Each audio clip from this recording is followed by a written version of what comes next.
कहानी का नाम विष्णु की चतुराई। एक बुद्धिमानी और चतुराई से भरी अनोखी कहानी। गांव में रहने वाला विष्णु अपनी चतुराई के लिए मशहूर था।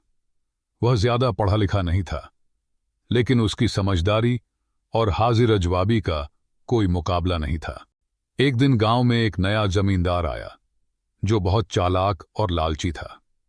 उसने ऐलान किया, जिस किसी के पास मेरी चतुराई का जवाब होगा, मैं उसे सोने की एक ईंट इनाम में दूंगा, लेकिन अगर हार गया तो उसकी आधी जमीन मेरी हो जाएगी।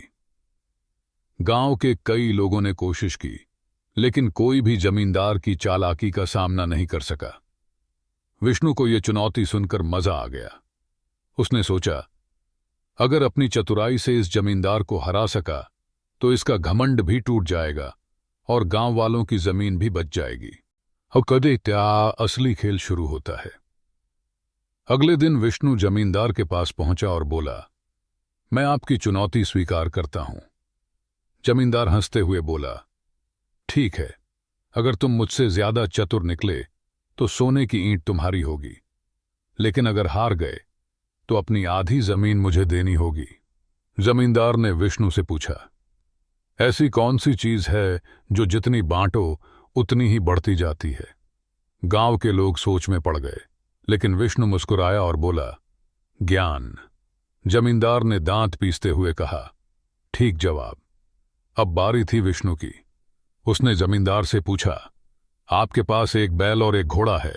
अगर घोड़ा आपके बैल की उम्र का हो जाए और बैल आपके घोड़े की उम्र का, तो दोनों की उम्र क्या होगी। जमींदार सोचता रह गया, लेकिन कोई जवाब नहीं सूझा। उसने हार मान ली। गांव के लोग हंसने लगे। जमींदार ने गुस्से में कहा, यह कैसा सवाल था।